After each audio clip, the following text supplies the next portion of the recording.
Hey y'all, this is David, the Georgia photographer, and I had a fancy smancy lobby screen for once. That's new.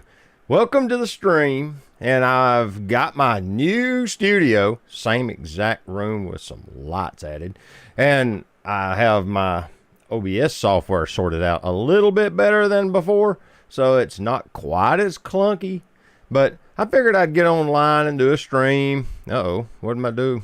Right away, I had that disappear. Now I found it. The chat. So, I want to thank all of y'all for coming to the stream at such short notice and at 10 o'clock at night, basically. It's 9:45.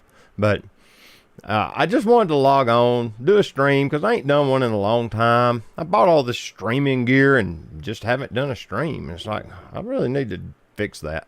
But I've been talking to some people, and I've been watching a lot of YouTube content, and if you haven't noticed, I've made some videos. Whoa! But I've got a couple in the queue. That's kind of unusual for me. And thank you, Hassan, for helping me sort out the thumbnail photo on the 45mm lens. Without your help, it couldn't have continuity with all the other lens review thumbnails. I appreciate your help there. Ray says, we are photographers. We don't sleep. No, because you have to peruse camera store websites looking for another Z9.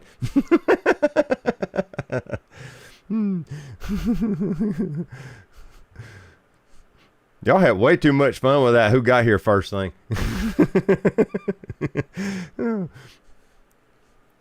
Let's see. I have not added a new camera to the stable as of yet. I really am kind of starting to jones for the Nikon Zf a little harder than I was when it came out. Now that it's actually got some press and it's mostly good, actually it's pretty much all good, I'm really thinking about replacing my CL with a Zf, and the reason is, well, it's twofold. One, it's image stabilized. It's got sensor stable. And two, it's weather sealed. The CL has neither of those. So, you know, I have lived without stabilization in that camera for years now, and it takes decent photos. It's not a bad camera.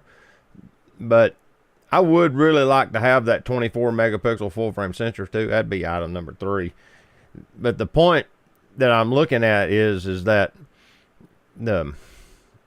I really want the weather sealing. I'm starting to, like last year we did that hike over in England. I'm starting to really enjoy those, and I'm thinking about, I want a camera that, like, I was in mortal fear the whole time that it would get rained on. I even had a dry bag I put that thing in. I took a dry bag and put it inside my backpack with the cameras inside the dry bag. And whether it rained or not, I didn't take the chance on getting caught out in the field with the camera out of the dry bag. I kept it at the top of the pack. I mean, it was a whole thing. And I would really like to have a weather sealed camera. Now that means I got to get Z glass, because, you know, the third party glass typically ain't weather sealed, but that'll be fine. I mean, I can get a few Z lenses. They make some pretty decent primes, like Ray was talking about, that 51.2. That'd be a pretty decent lens. I'm pretty sure that's the right word for that. I would probably, though, get something smaller like that 40mm. If it's weather sealed, I will probably use the 40mm. The 40mm makes the most sense because of its compact nature, and it's a general purpose lens. I mean, I took the CL and the 35mm was at 0.95, that TT Artisan manual focus lens, and shot most of that trip with that lens. And the photos come out really nice. It was actually, because I shot it stop down to like f8 90% of the time, if not more.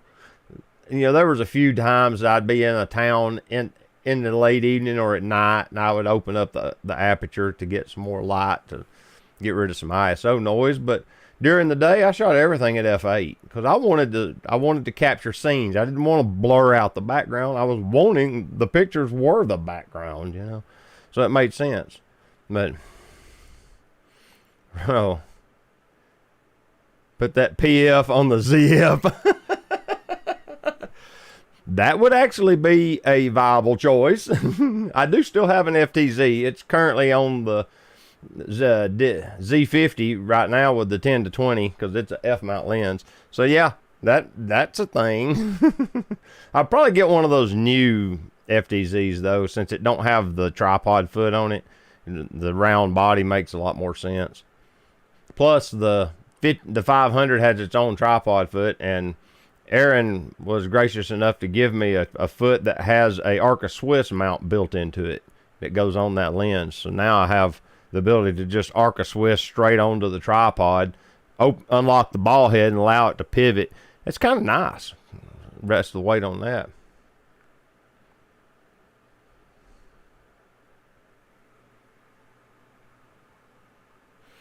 Oh, you ran it on the Z8. Wow. That's right. Back old fashioned in hand. David's going back to the dark side. Dun, dun, dun. I can't hum too much of that. YouTube will gig me. They'll say I'm copyright infringing on Disney or somebody. Yeah, ignore the mason jar of clear liquid. What do you think that is, bass angler?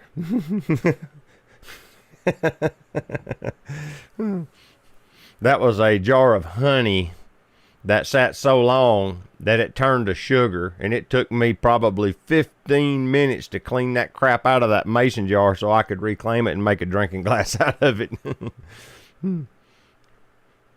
I can't stand to see a mason jar go in the trash can.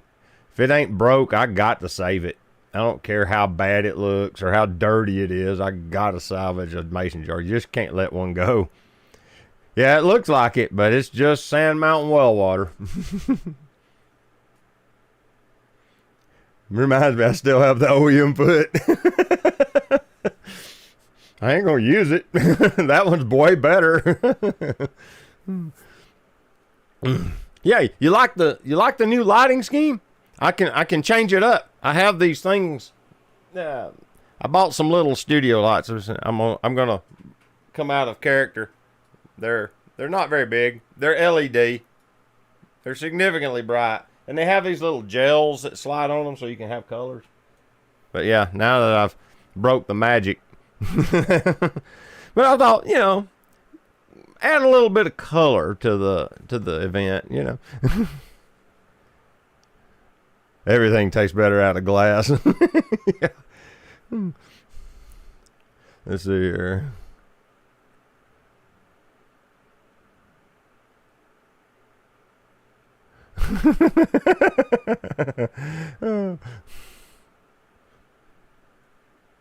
I'm reading all of these comments. You guys have been blowing it up. Let's see here. Tried some shine one time. I saved the hair it grew on the bottom of my foot.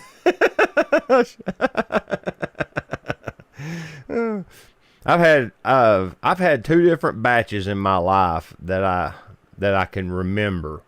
One, they scorched it, and it was made out of strawberries, or it had strawberries in the mash, I guess you call it, or they fermented strawberries, and it was supposed to be strawberry brandy, but they scorched it when they cooked it off, and so it tasted hideous. Of course, it was pure liquor, but I wound up pouring it out. I think I actually poured it in the gas tank of my car.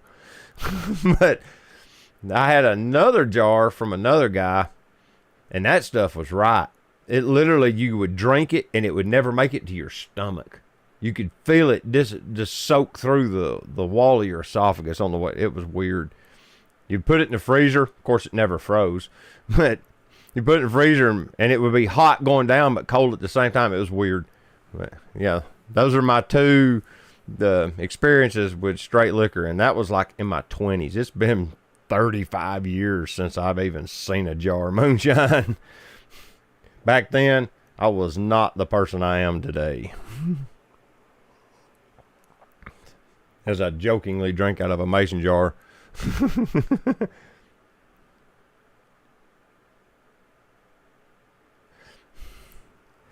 What does this say?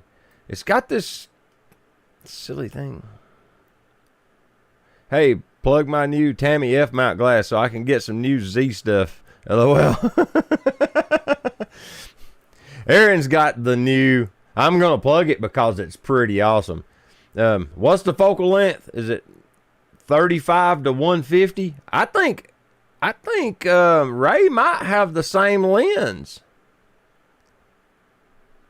Yeah, I'm pretty sure Ray's got the same lens, and it's a Tamron multi-purpose 35 to 150 millimeter. Yeah, Aaron picked up one the other day, and now he's doing like musician shoots with it. I think Ray's got one, and he's been doing like general purpose sports photography with it on the Z9. This is a pretty much of a home run of a lens that Tamron's come out with. Yep, love it. Aaron says I haven't got it yet, hence why I need to sell my F stuff. Oh. Oh. Yeah, drop it in the chat what you got, and I'll be happy to parrot it onto the stream so that people will know. And they can go to my website and shoot me an email if you're someone who doesn't know me personally, like most of the people in the chat currently do, though. But if you don't know me personally, you can go to my website, davidsailors.com. There's a contact me page. Just reach out to me there, and we can make it all connect up through that.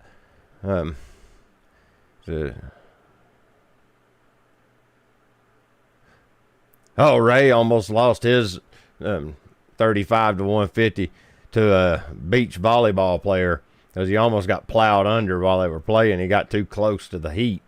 Almost got burned. Let's see. What was some of the things I was going to talk about tonight? Well, we've done talked about one of them, which is I'm really wanting to move to that ZF. I've just about saved up the money to buy it. I'm trying not to credit card it. I'm just going to buy it with money I've saved, and I've just about got it saved up. I don't like much. But yeah, I want to get it, and I haven't checked yet, but what I'm going to get is a weather sealed Z mount prime, is my plan. I don't want a long lens because for travel, do it. Oh, Hassan got the new S9. You suck. Okay. I'm going to drop off of the ZF for just a minute because Aaron's got some data for me here. There's a good bit of it too. All right. Let's see me. Oh no. Can I pin this? I can pin that message. All right. I pinned your comment to the top of the chat. That way it'll hold up and I can see it easier too. All right. Aaron's getting rid of a bunch of Nikon F mount lenses, okay? They're Tamron lenses, but they fit the Nikon F mount. There. I wanted to make sure I was clear on that. All right. He's got the Tamron 24 to 70 f2.8, the 70 to 200 2.8, the 45 millimeter f1.8, and maybe the 15 to 30 2.8. And they're all Generation 2 G2 lenses. And LOL, I could have pinned it. Yeah, you could. Oh. All right.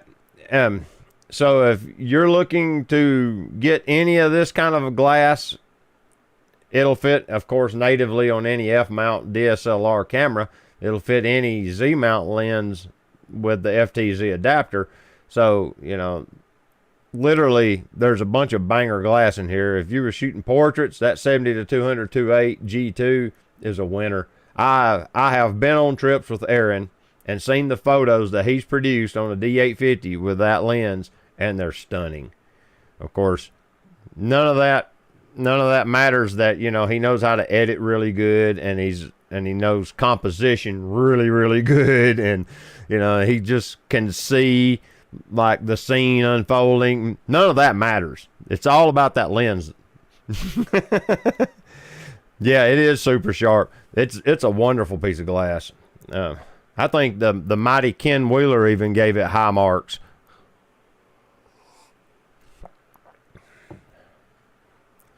But yeah, he's wanting to move into Z glass, and so he has a Z8 now, so he's trying to. I'm just lucky. No, you're not just lucky. There's a significant amount of skill there. Don't sell yourself short. But let's see here. Okay.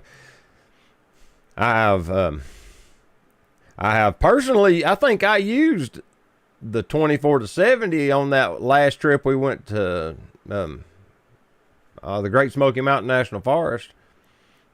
Pretty sure I borrowed that lens. It was either that one or that 14-24. I don't remember which. But yeah.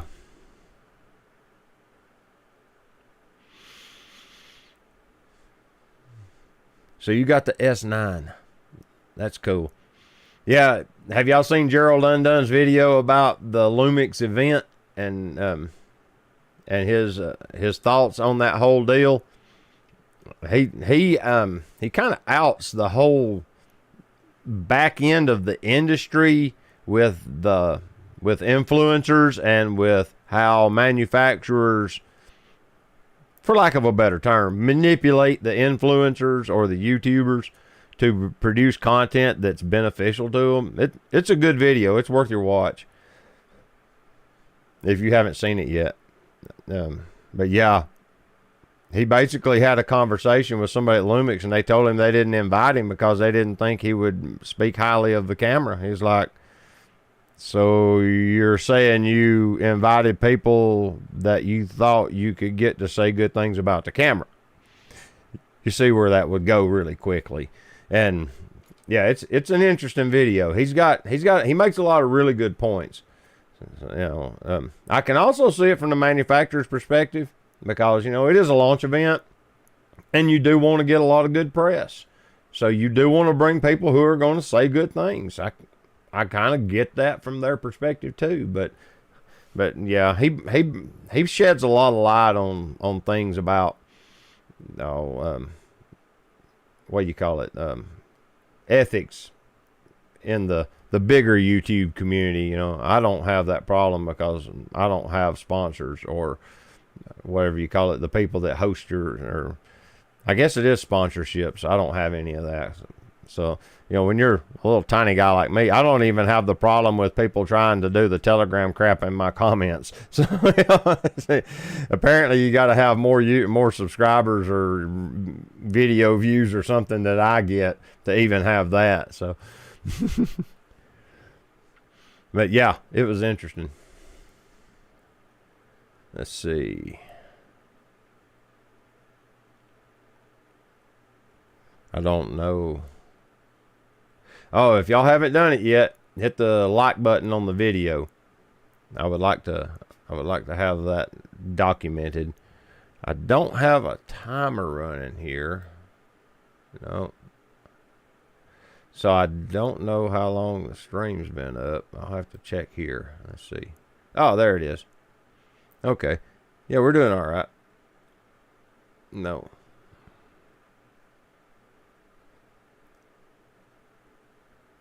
Interesting. There's things on here that I didn't know about.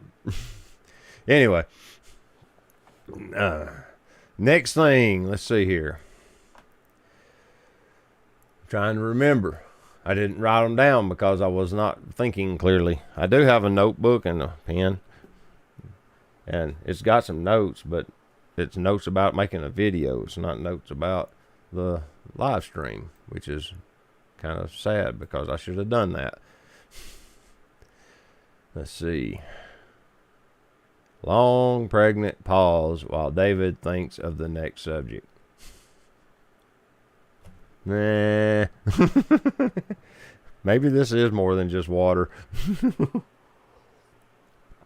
Oh, yeah.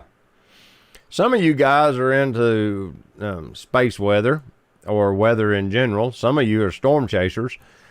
The sun is producing X-class flares. There is a sunspot that produced a aurora borealis as far south as like Florida a couple weeks ago. That sunspot has finally made its way all the way around the sun and is coming back around to Earth. And just as soon as it made itself visible on the edge of what they call the solar disk, it released a huge X-class flare, just to show us that it can still do it, I guess. It, of course, being on the edge of the disk, it didn't send it towards Earth, but it's coming around. And supposedly we're going to start seeing a bunch of radiation and potential CME material by the weekend. Oh, excuse me. That wasn't supposed to happen.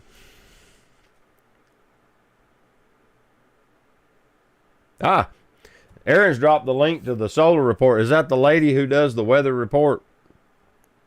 Is that the one that I was watching? I think that you might have sent me the link to that one too. My buddy Trey sent it to me yesterday or this morning, and I saw it. But yeah, amateur radio, like reaching across the oceans, probably ain't gonna happen this weekend.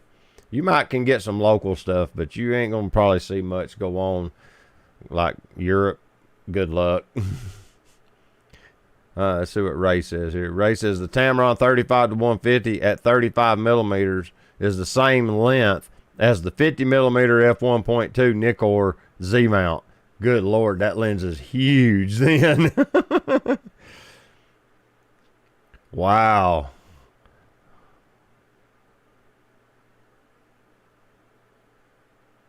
Let's see. There we go. Oh. There's a lot happening here. I'm learning as I go. Nope. See, I did it again. There we go. Now I'm back. Okay. Yeah, that's the one from earlier today. Cool. But yeah, I was going to do a bunch of Parks on the Air stuff this weekend, and now I'm rethinking that. Probably not going to do a bunch of Parks on the Air stuff this weekend. No, maybe I'll just do some photography and make a YouTube video instead. What is going on here? Got another question for the viewers that are watching. Can you hear the fan that's running in the corner of the room? Because the mic is showing on the S meter that the noise floor is about minus 50 dB. That's pretty darn low. So I was curious to know if y'all could hear it or not.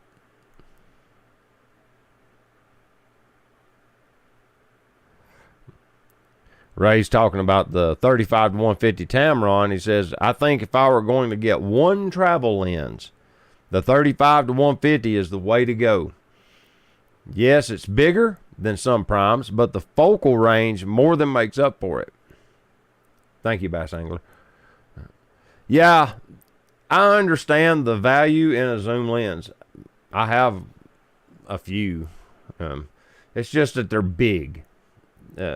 If you look at the kits that I'm traveling with these days, like it's currently, I happen to have it where I was out shooting.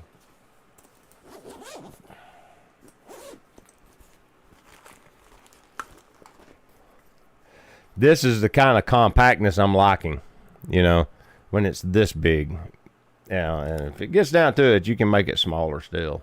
Pull the lens cap. This is a tiny system, and that's the one I took to England. Of course, it didn't have this little bitty lens. This is a f1.4 lens. It's an M mount. An M mount glass can be very small. When you realize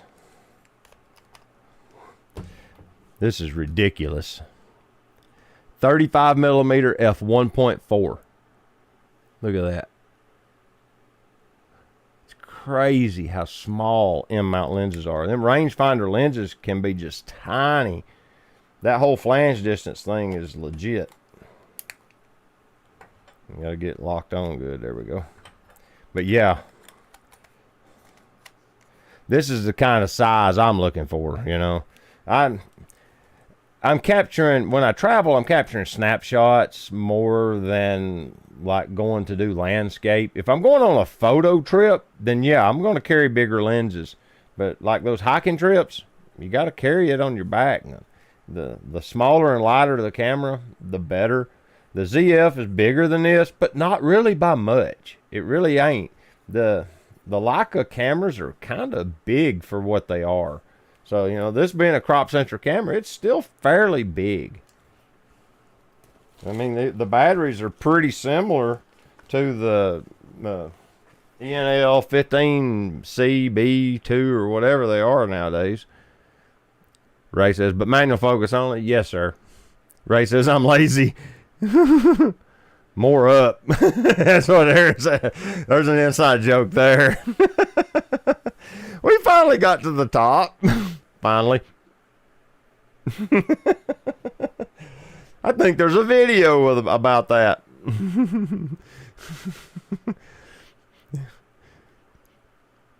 But yeah, that's the reason I like my backpack, huh, Aaron?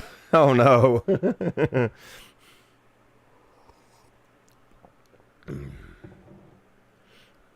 But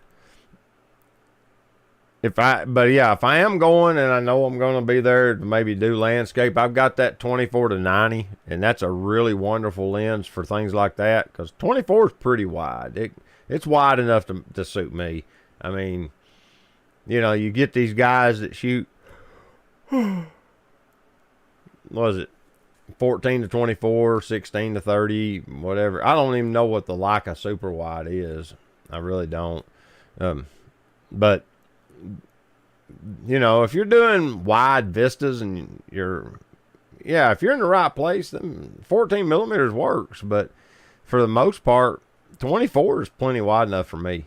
It's pretty wide. People don't realize it. 24 millimeters on a full frame camera is wide.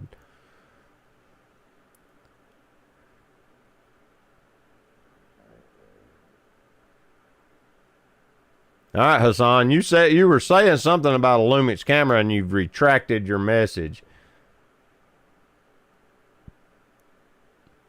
But yeah, it's manual focus only, Ray. But all them lenses are. Let's see. Where is that? This light is bright. But yeah, like right here. Oh, sorry about bumping the mic. Right here is the 17 millimeter f1.4. See how small it is? But that's crop sensor. This is TT Artisan. The 17-1.4 plays out about like a 28 mil on, you know, the field of view equivalency. It's very similar.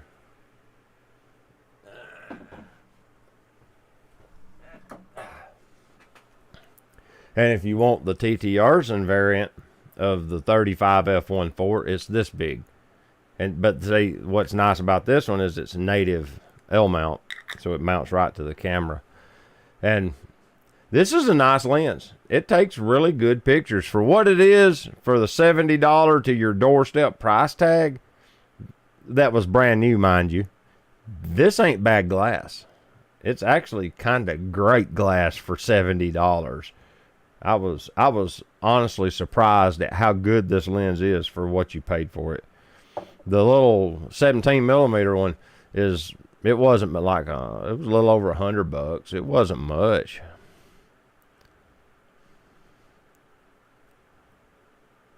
Ah, here it is. Hassan wrote it in. Hassan's practicing redacting messages. That's there. He says Lumix has a very compact 28 to 200. Good Lord.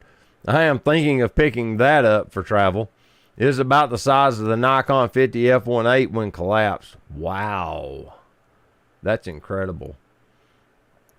I have the kit lens that comes with the Z50, and it's the 18 to 56 or whatever Nikon makes. And when you collapse it down for stowage, it's very thin. It's only about an inch thick. It's a great little lens, but it's not weatherproof, and I don't think the Z50 is either. I'm pretty sure it's not. I haven't checked recently, but the Z50 does take really good photos. I took it the other day to Chattanooga and used it to take a bunch of pictures, and was kind of surprised at how nice the pictures came out.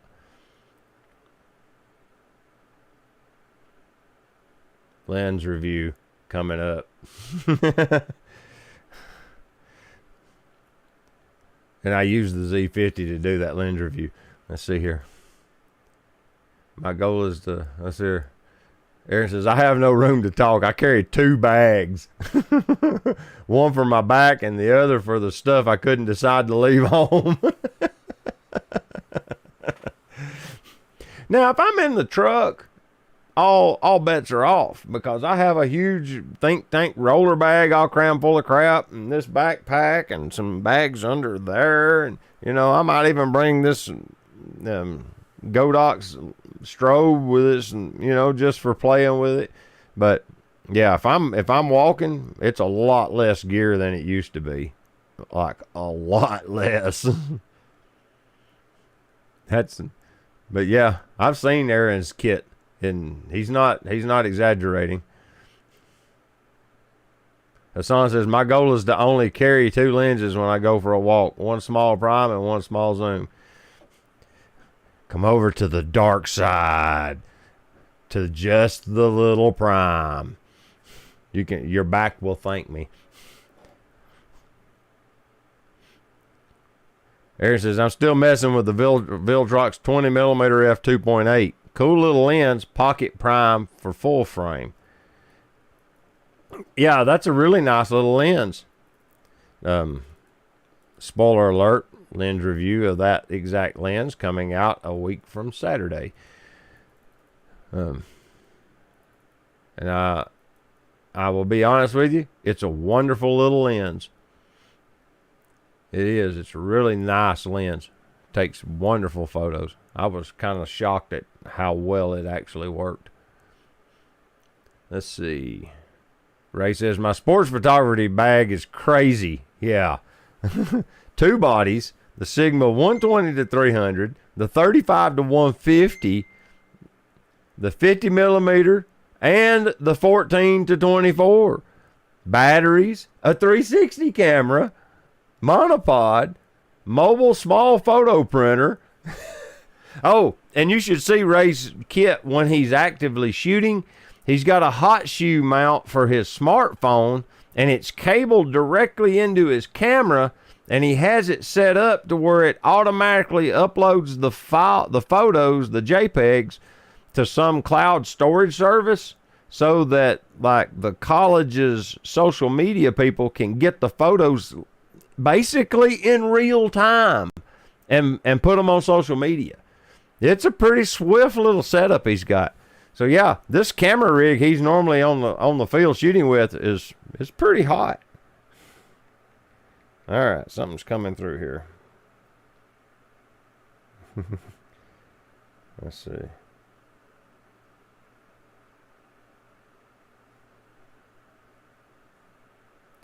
Oh, good Lord, Ray sent a picture. Let me see if I can figure out how to do this. I wasn't prepared for this. I have that. Yeah, that'll work. Okay. Get rid of that. Let's see.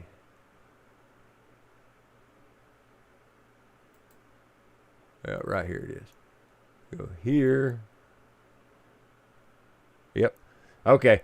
I'm getting a photo, guys. Give me a second. Yeah, there it is.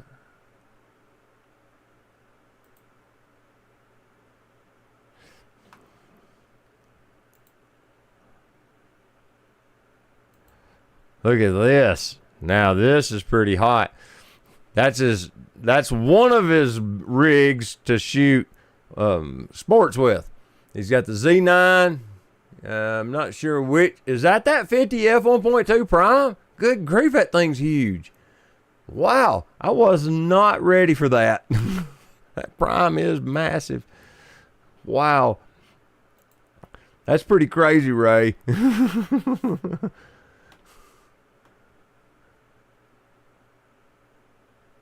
Yeah, that's pretty heavy hitter.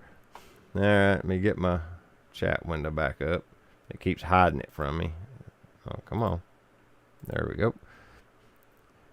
I'm here to help. That's event live music. Oh, okay. Wow. Randall Brander's in. Hey, Randall. Thank you for jumping on the stream. This is pretty late at night, so I was not having like a large, I set my expectation low on attendance because, number one, I didn't announce it. Number two, it's really late at night. Like, that's why you don't see any Europeans. It's probably, well, let's see. It is 2:21 in the morning UTC, so into Europe it's 3 or 4 or 5 a.m., so some of them will be getting up for work in a little bit and maybe see it. Maybe they'll watch it while they drink coffee tomorrow morning. Raise it up. Bass Angler, that sounds like a couple of tube mortars. You're going into the trenches. How about that? How big is that 2 to 500? You bought it. Retro man. Oh, you guys are having way too much fun in this chat.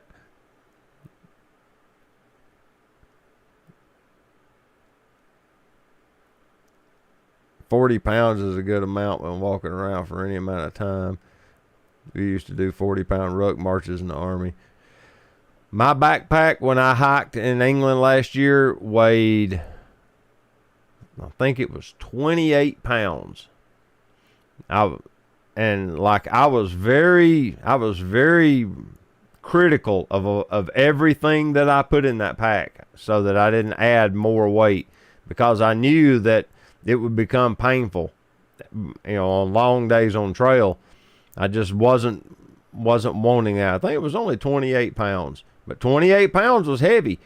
But I was running a Mystery Ranch pack, and when you properly set up a Mystery Ranch, the weight pretty much just disappears. It was well worth it. But yeah, I was very light compared to that. That's impressive. 40 pounds. Wow. Let's see. That's the bag, not big at all. Looks to be about the same size as the bag you held up earlier. Randall got the Plena, the 135 Plena. Nice.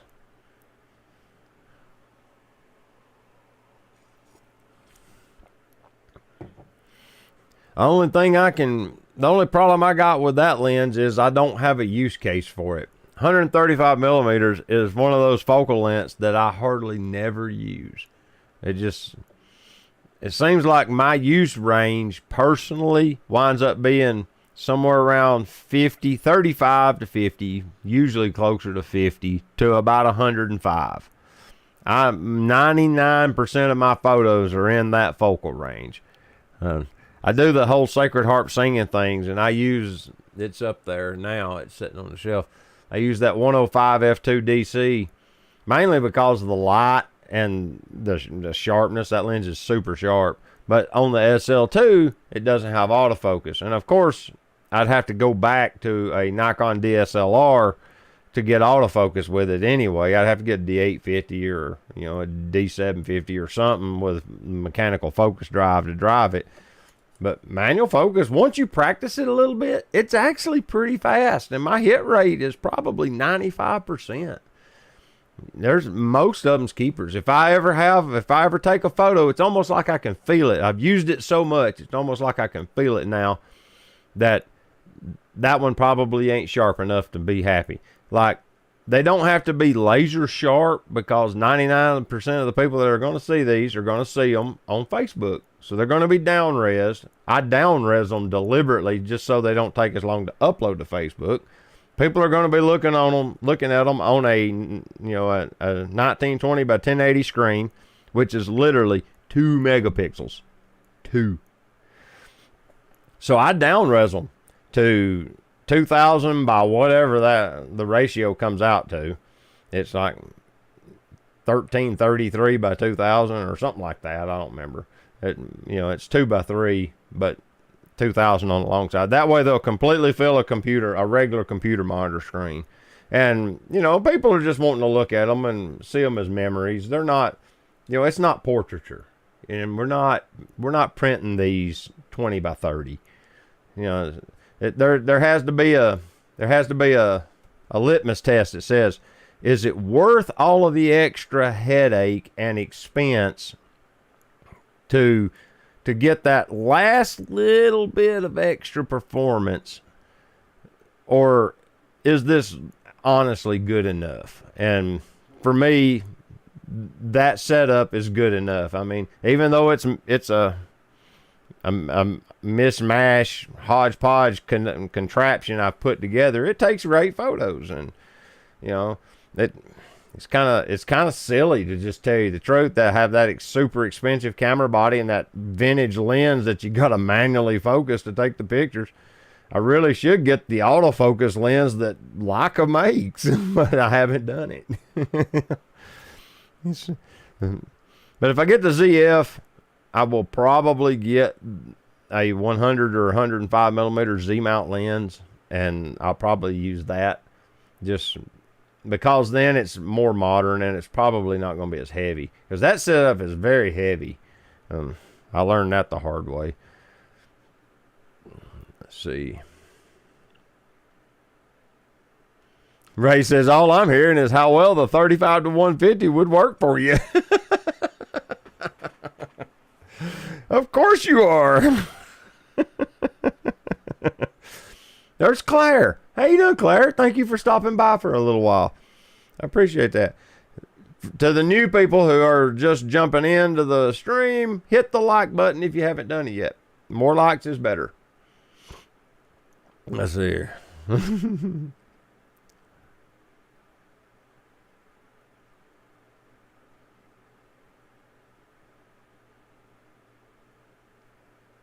Let's see. I'm trying to catch up. I'm going to send you the 16 to 35 f4 for a look. See how you like that. All right. Yeah, see, Sigma makes some super sweet glass nowadays. I did consider momentarily the Sigma, I think, is it the Art, and it's a 100 millimeter lens.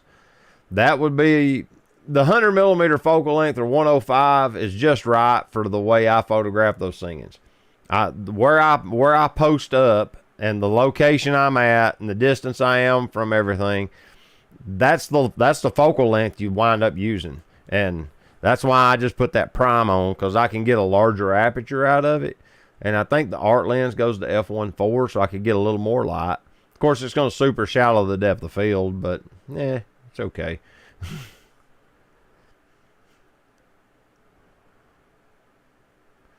Here goes Bass Angler taking the ZF and making it heavy and then deciding to carry it around. Oh, that's not the cage. Okay, yeah. I have been looking at some of those that are like the base plate that has the Arca Swiss mount milled into it, and then over on the end it has the little stub with I like the wooden handles you find nowadays. I'd like to have a wood grip go on it. That'd be pretty sweet. Randall says 105 and an 85 are my favorite. Been using the 180 to 600 and comparing it with the Sigma 150 to 600 for the L mount. Wow. From what I've seen, that 180 to 600 is a pretty nice lens. It's actually, I think Phil Thatch got one of those and he really likes it. Yeah, I like the 105 focal length. I have 3 or 4 of them things. I've got a vintage 105 f4 macro lens. It's the micro Nikkor. Then I got the 105 f2 DC. I did have a 105 f2.5, and I think I sold it when I sold off stuff here a while back, cleaning out the cabinet. And I think it got in the box with all that other stuff, and it went with all that. I'll probably pick another one of those up, because collectors, habits, gas. But yeah, as a matter of fact, I'm bumping the mic again. Let's see. I think this is a 105. No, here's the 135 that I own. Leica R mount, built-in lens hood, pretty sweet lens. It's actually currently wearing the R to L mount adapter, so that's the actual lens. R mount is their DSLR. It's the stepchild of Leica. Oh, look what I've done, lost time on it, and I can't get the stupid lens to go back in the adapter. There it goes. But yeah, I don't remember why I bought this 135, because I don't remember the last time I shot with it. I probably bought it, did a review on it, maybe tried to use it for Sacred Heart and found it was just a little too long and went back to the 105 f2. That's probably why I bought it. I don't rightly remember, though, just to tell you the truth. But yeah, I've had that lens for a long time, and it's very heavy. There's a lot of glass in this lens, apparently.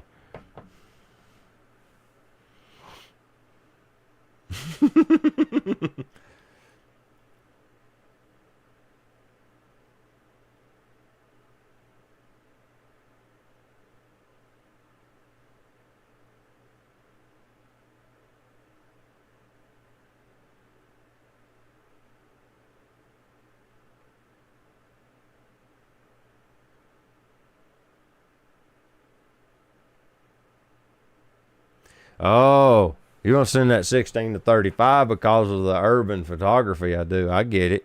Okay. Ray says he sizes to 4K because I have my Google TV set to play photo slideshow when idle. Yeah. I thought about that too, because our TV in the living room will do that. I haven't done it with it, but it's got that option. You can stick a USB drive in it, and then it's got the mode where you can put it to picture frame with slideshow. I just never have done it. You like the photos Tim did in his last video with the Canon 10 to 20 he got. It is a strange focal range. That's what's on the camera now that I'm videoing with. It's a 10 to 20 millimeter. It's a little bitty lens. It's a little crop sensor lens, but it's f5.6 to f6.3 or something like that. It's pretty throttled back, maybe f4.5 to 5.6, something like that. Variable aperture. Whew. Excuse me again. Dadgummit.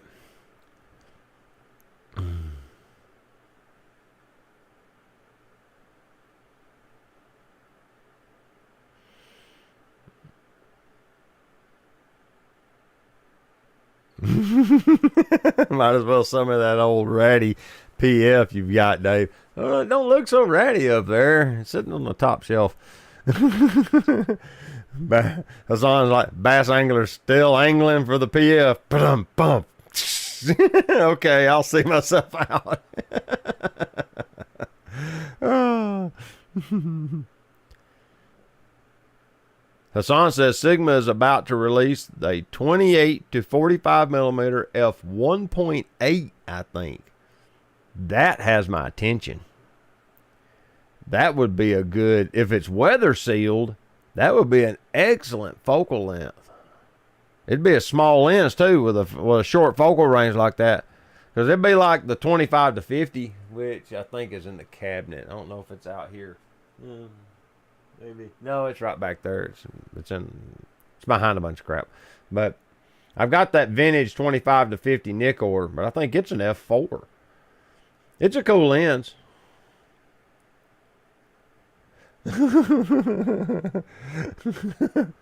I would show you, but it's kind of... maybe I can show you. I don't know. Let me see. Yeah, I would have to, like, break the camera loose from its moorings and then turn the light, and because it's in the dark behind the light. But I have a shadow box shelf thing up here right behind the camera, and it's just little... It's like cubbies. And I've got like 3 or 4 or 5 lenses kind of stood up decoratively in each one. And it's the ones I shoot with, so I can pull from them and go shoot, and I just stand them back up in it. I finally, the other day, bought some organizers and put my lenses in these hard plastic organizers so I could find them. These things are awesome. Let me grab one. Let me just show you what I'm talking about. Getting organized is like one of my goals this year. Right there. Is that the one? Yeah, here you go. Okay, whoop. Oh, that's fine. I'm in a very small studio, by the way. Okay. This is what I'm talking about. Then get the light off, the glare off the light. there we go. Almost. There. But I'm able to put a whole bunch of glass in one container and keep it organized and be able to see it. I mean, you know, you get it like this and you can see what you have. I think, yeah. No, that's the teleconverter. Oh, here it is. There's that little Nikon lens that fits the Z50, you know. It's just a tiny little thing. There's the teleconverter that Bass Angler always wants. The Gen 3 1.4 Nikon teleconverter. It goes with that 500 face Fresnel. Makes it a 720 or something like that. Basically, it's a little over 700 millimeters. There we go. I like that teleconverter. It works really well. I've used it a good bit. But I got like 50 millimeter, 58 mil. I think this might be a 35.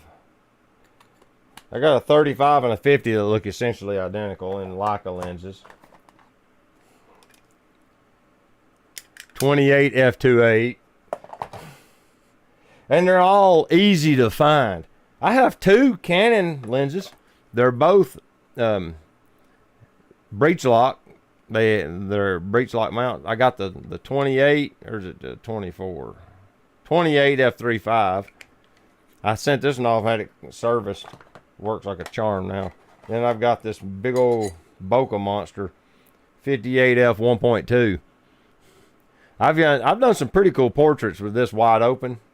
It actually has a really unique look. You know, it's got issues because of the glass and the age and all that, but it takes really, really interesting photos, and they're not bad photos. There's a 55 millimeter f1.8 Asahi, and then I think this is a Pentax lens. No, this isn't Asahi. No, it's Pentax. The one Pentax marked lens that I think I have. The zoom up there might be too, but they're whatever that K-mount bayonet is. This is a 51.4. I think it was on a camera when I bought it. That's a really nice lens. I got a mountain of 50 mils. But yeah, I bought a bunch of these things worth their weight in gold. When you can actually see the crap you have, and you don't have to search fruitlessly and endlessly through bins of junk that is just menageried together, looking for something. Not so much the lenses. The lenses were just stacked up in a cabinet right out of camera frame. And, you know, I just stacked them in there to get them out of the way, and you couldn't find one when you needed it. You'd have to get down on the floor and stack them all out till you found the one you wanted. Now I can just look in here and I can find them. And I've got like 6 of these things. So worth it. They're cheap too, so you know it's not an expensive investment. Actually, there's an empty one I haven't actually used yet. Yeah, I got all sorts of stuff in them. I got ham radio stuff in them. I've got camera straps. Found all my camera straps. Found camera straps I forgot I had. That's how powerful those organizers are. So worth it. Where did you get the container? Okay. Let me remember. I might can tell you the name of the store. Give me just a second. Look on the map. It's in a town. If you know anything about the southeastern United States, there's a town called Pigeon Forge, Tennessee. It's a tourist trap. But they have a lot of like outlet stores, and there's an outlet store that's a tool outlet store, and they like their big shtick is DeWalt, and like half the store is DeWalt stuff. Well, they also have, let me see. Yeah, here we go. I'm getting there. I'm zooming in on Sevierville. There's Sevierville. There's Pigeon Forge. Okay, there's that road. Okay. It's right in here. Called Workshop Tools is the name of the store. I just looked it up on my phone. It's on Teaster's Lane in Pigeon Forge, Tennessee. They have 2 workshop tool stores. There's 2 outlet stores. It's the one that's, how would I describe this? It's next to Cookie Dough Monster, and it's not in the building with Lodge Cast Iron. It's the next building down. But yeah, they had a big old stack of them on the shelf. I bought them all, so I wouldn't have to go back and get more. So worth it. Pigeon Forge is the International Drive of Tennessee. Man, the terrible first world problems. Yeah. Well, you wind up getting so many little widgets. Just so many little widgets. Hey, John, thank you for stopping in. Hit the like button if you're new to the stream and you haven't done it yet. Just want a bunch of likes. Don't know how many I got because I can't see the actual stream information. I just have the chat window pulled out and I've got OBS running behind it so I can see the 2. Yeah, you have caught me on stream tonight. And I've done the usual. I've went down the rabbit hole of getting lenses off the shelf and talking about them. Let's see here. Yeah, you might have bought a lottery ticket. It's pretty rare for me to just spool up a stream at night. I normally wind up doing them in the evening, but not this late. So what is it, 22:42? Yeah.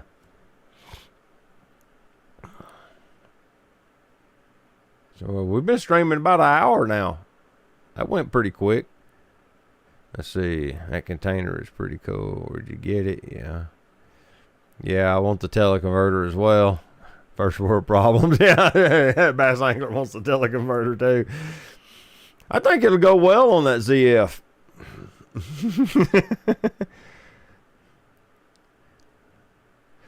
Oh, you got so many coax connectors and adapters, huh?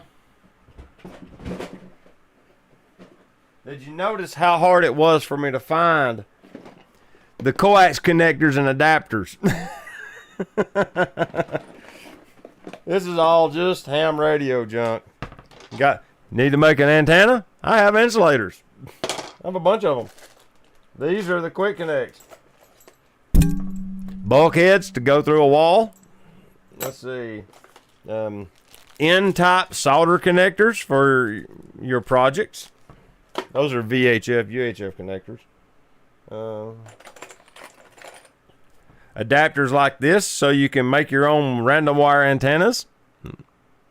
That's blurry because the camera's not autofocusing. I got it on manual focus so it won't hunt.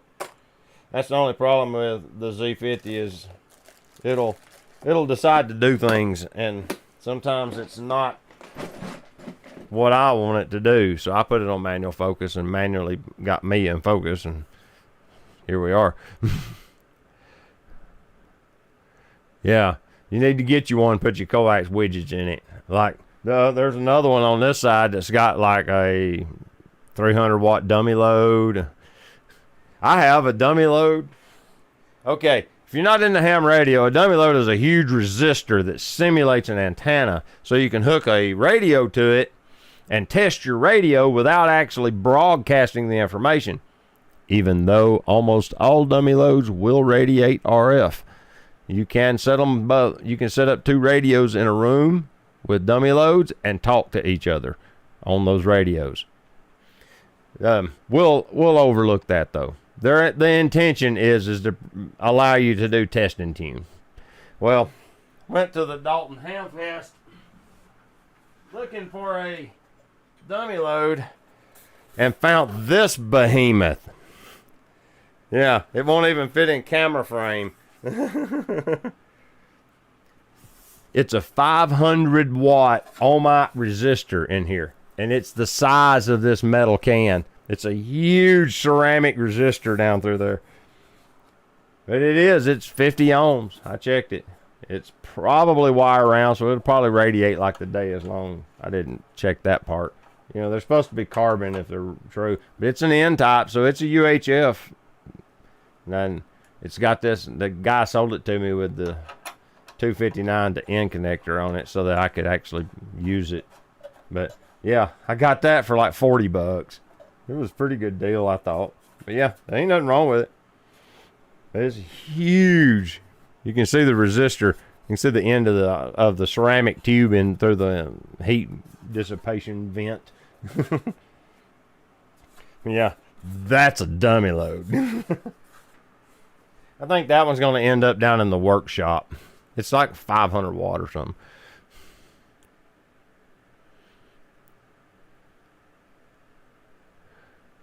John Larson says, do you have any Takimers you're thinking about trying? Pretty sure I just had a video drop about a 105. Let me just check that. Yeah, 2 days ago. It may have been, I think it was Saturday. I had a 105 Super Takimer review came out.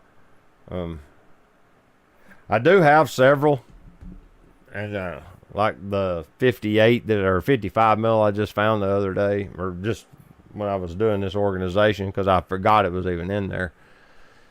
I do enjoy my Takimer glass. I've got a 28 right back there that I use regularly when I'm doing, like, if I'm documenting buildings and stuff, I like to use the 28. It works really well. It's an F35. It's a vintage one. I don't know what generation. It was made in the 60s if I had to guess. I really like that lens.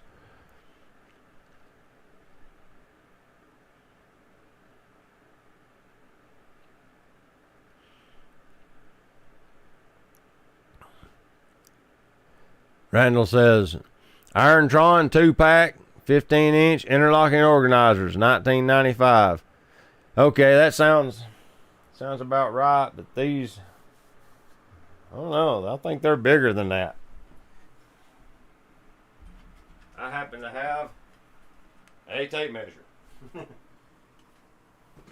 I took the paper off of them so that they wouldn't be in the way. These are 18 inches by 12 inches. These were like $10 or $11 a piece. They were selling them as individuals, but yeah. They had several different sizes to pick from. These were the biggest ones. That's why I picked them. Because I have a bunch of junk I wanted to sort out. I did get this whole shelf cleaned up. Got it organized. The bins. There's 2 bins right behind the camera. And that's what prompted me to do it. Was I got into this bin right behind the I have a pencil cup that sits right in front of one. And I got into that one to get a refill. I have some cross pen refills in there somewhere. And I got to digging through it, and I found all this stuff that I had been looking for and couldn't find. I was like, I've got to get organized. This is just out of control. You know, and I'm it's to the point where I was rebuying things that I had because I couldn't find them. And so, yeah. So I sat down and did that the other night and spent about 3 hours in here cleaning those bins out and organizing that, cleaning those lenses out and organizing that. I got all my camera batteries in one device now, and it's been a lot nicer that way because then you can just find stuff.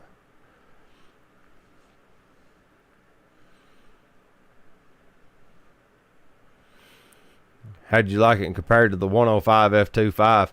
Oh, dude, the 105 2.5 beats it hands down. That lens is legendary, unfortunately, but it's for 2 reasons. One, it's 25 years newer technology, you know, and 2, it's just that it has the Nikon feel. Those AIS lenses from Nikkor, they just feel good in the hand. The 105 that I reviewed the other day did have a wonderful feel. I do like the way they did the knurling on their focus rings, but that rubber grip kind of mug grip tire style focus ring that the AIS lenses have just feels so good in the hand. But yeah, that lens is basically legendary. Ron Durant dropped in. How you doing, Ron? Yeah, this is my late night live stream. Glad to see you in tonight.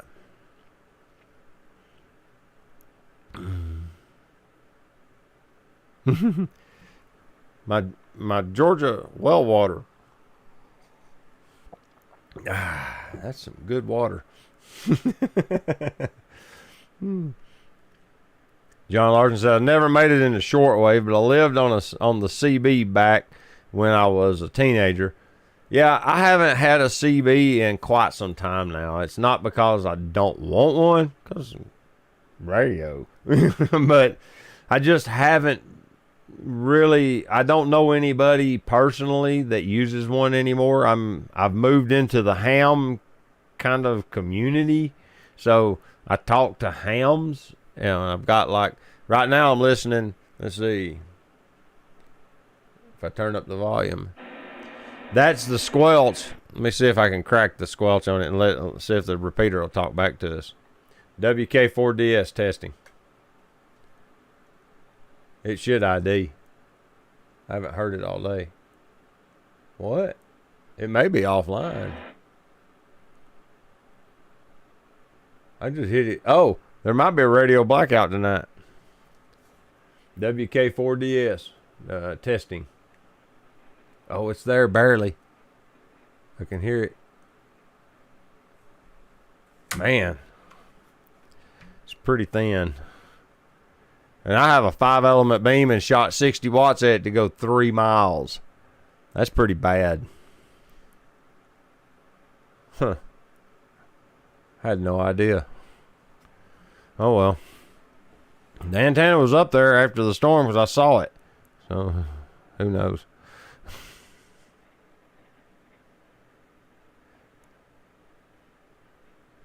Let me see. Making sure I didn't miss anything. Oh, I've got the squelch up on this thing that's bugging me. Let's see. Randall says he picked up the Nikon F-mount AF 50mm f1.4, the Zeiss 50 f1.8, planar macro. That 50mm f1.8 would be a sweet lens. The Nikon 50mm f1.2, dude, that thing's huge. 6 meters is open, strangely enough. Well, our repeater is on 224 megahertz. Yeah, it's 1.25 meter. I haven't turned on HF today. I've been busy in the machine shop and haven't had much time. When I got off this evening, oh great, I touched the lens, didn't I? It's not too bad. But I've been working on the stream stuff and come in here and worked on that some more tonight. But yeah, the YouTube space for photography has been kind of weird the last week or so. Everybody's been getting all salty in their videos. I don't know if y'all have noticed it or not. But I watch several photography YouTubers. I like several of them, and one of them is a channel called Overexposed. It's about a lawyer who lives up in Kentucky. I'm not sure exactly where, but I know he's from Kentucky, and he shoots film. And he was talking about the other day. Hat made it in. How you doing? Nice. That's awesome. But he was talking the other day about the ethics of street photography and photographing people without their permission in public and all that sort of thing. And I'm not one of those people to like shove a camera in someone's face or take a picture of someone that's protesting that I don't, that's asking me or demanding that I not. If they do that, I'm not going to take their photo. I'm just not going to do it. I don't need the confrontation, and it's not worth it to me. I mean, there's no value comes from that to me, so I won't take their photo. But if they don't tell me no, it's fair game. I normally won't photograph kids in public just because creepy old man syndrome. It's just not cool to do that or something. But depending on the scenario, like there's a couple of locations where having kids in the photo makes sense. One of them is down at the aquarium. They've got a little fake stream that runs through the courtyard area of the aquarium, and they've got a spot where they've got it looks like the concrete just peeled up, And it's cool in the summer because the kids will stand as high as they can on that peeled up concrete because, you know, it gets up to almost 90 degrees at the top.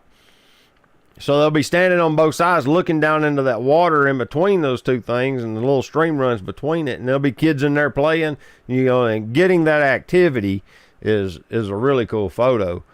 But just photograph like a solitary kid playing or, you know, something like that, nah, I don't do that. And I don't ever photograph the homeless at all. It's just not my thing. I'm not gonna do anything. You know, their day's already bad enough, you know, and sometimes they get very upset for you taking their photos, so I don't.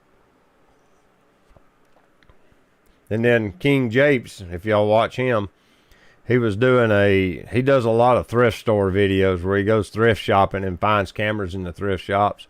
And then he'll use the camera. He was telling the story of a guy who knocked the camera out of his hand. And yeah, the comments were fun on that video. It's like, dude knocked the camera out of my hand. He best be ready. There was a lot of those comments.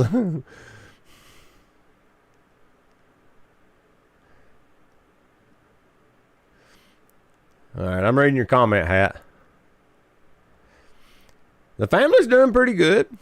My daughter turns 22 tomorrow, so we're going to have breakfast with her. I would go get it and show you, but I'd have to leave the stream too long. I would show you her birthday present because she ain't going to see this stream. I don't know that she's willingly watched any of my videos, so it would be safe to show you guys what I got her. But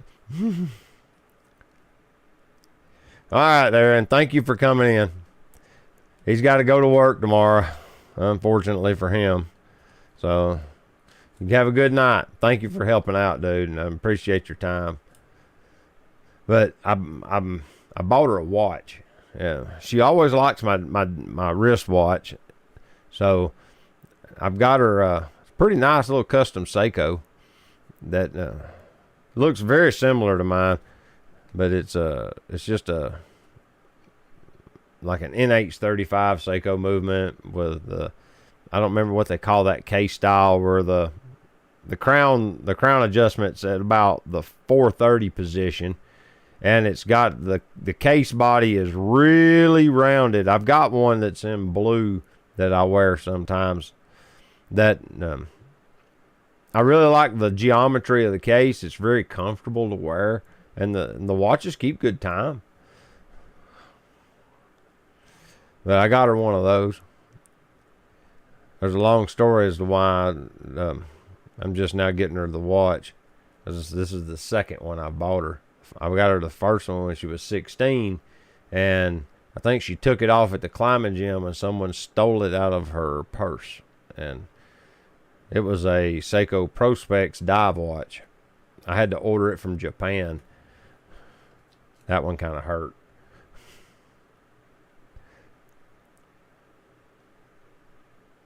Hassan says, wish we had some big secondhand electronic stores here.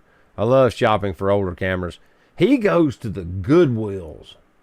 It's interesting. But see, he lives in like either San Francisco or LA. I don't remember which. It's one of those California cities, and it's down toward the south end. And I'm pretty sure it's San Francisco, but I'm just guessing. It might be LA. It's one of the two. But yeah, he goes to these thrift shops, and he finds these cameras for like $30-40. It'll be like a Canon AE1 with a lens or something, you know. He's constantly finding these beautiful old vintage film cameras for $30-40. He normally won't pay over about $40 for a camera, because it'll have like $100 price, and then he'll go to set it down, and the little lady behind the counter almost always says, "Oh, but today everything's 70% off, so it's only $29.88." Or he'll walk out with some epic camera for $30. Mm-hmm. Yeah, I have a picture. I just realized that. Let me see. I really need to add that toolbar up there. That would, oh, come on. There we go. let's see. Get the. Is it in the list? Nope, but I can add it. When you have all the stuff at hand on 2 screens, it's very convenient. All right, come on. Well, I said it was convenient. Oh, no. Nope, it's working. Okay. Well, partly working. Let me reload it. All right, let's see.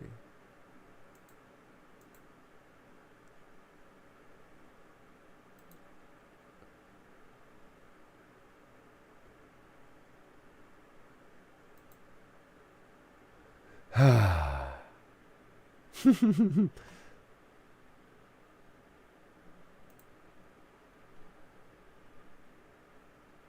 not giving up.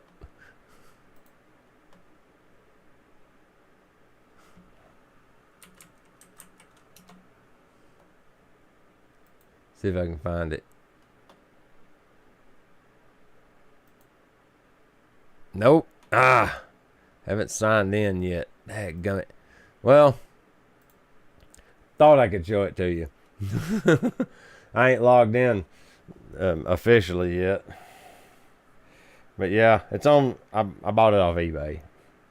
There's a bunch of micro, what you call cabinet shops or cabinetiers or boutique manufacturers or micro brands. They also nickname them that. And this guy, he builds custom Seikos. He takes Seiko and then customizes it, and that's what I've done. Or that's what he's done. I didn't do it. He did it. Oh, Ron's gone? All right. Woo, you got to get up at 4 a.m.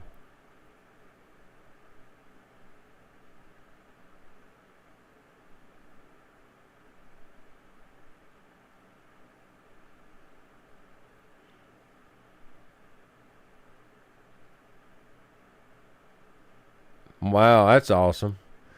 Hat's doing cool stuff. Okay. I'm almost there, guys. A little bit of patience here. Yeah.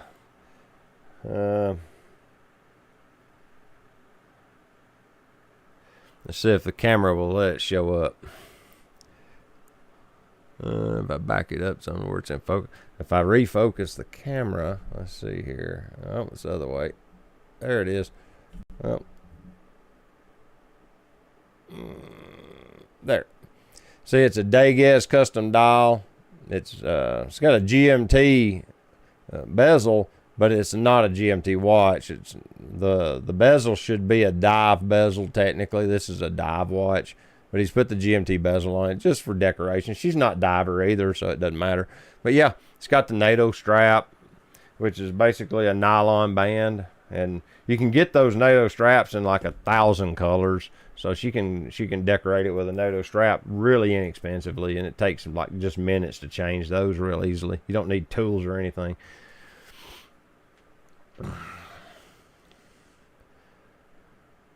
Enjoy the sunrise. Oh wow, that's gorgeous. Thank you. And that's pretty cool that you're writing a tune for your buddy's YouTube channel. That's awesome. Releasing a new series. You gotta send a link. I want to see this series when it comes out. But yeah, I'll give her the watch many years before she'll ever see this stream and see that. Yeah. I haven't even told Teresa what it is. Hassan says, I love watches myself. Don't know much about what makes a good one, but starting a collection. There you go. There's a couple of YouTubers that I really like. One is Andrew, was it AVM or ABM? The channel is called Lowry's Mechanical Marvels. That's pretty cool. All right, I'm writing that down.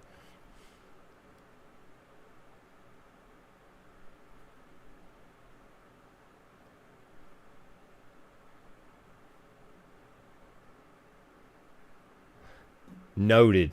Once the stream's over, I'm going over and subscribing. Just the name of the channel has me. You had me at Mechanical Marvels.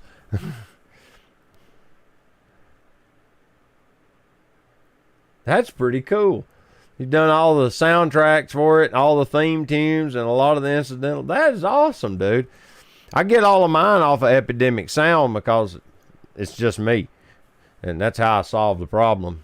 Oh, why didn't anybody tell me I was out of focus?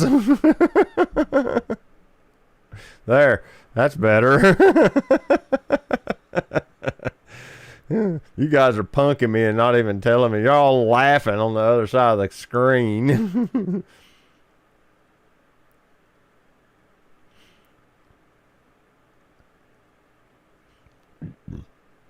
Mm-hmm.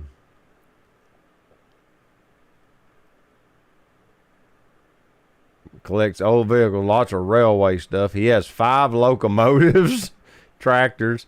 Nice chap. He drives steam locomotives on a lot of railways. That's pretty cool. Yeah. Yeah. You had me at Mechanical. You don't have to sell it to me. You had me at Mechanical. Excuse me. But yeah, that's all I've really got for as far as photography goes. I've actually been getting a lot more active here lately.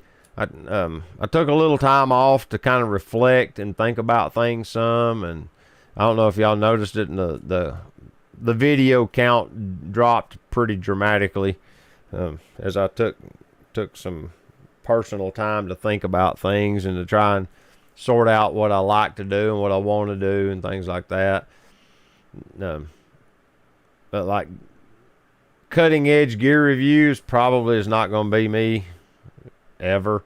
I mean, I've done some new equipment reviews before, but I'm just not that guy. So yeah, I finally made the decision that when I review stuff, it's an opinion piece. It's not going to be a technical review pretty much in any way. I'm just going to go out and take pictures with it, tell you whether I like it or not, what I like about it, and that's it. It's pretty much just an opinion. I'm not going to bother with like noting specs or any of that. All that can be looked up on any number of websites anyway. So yeah, but mostly it's going to be about me on photo walks. That's what I've decided. I like doing that. That's fun for me for some reason.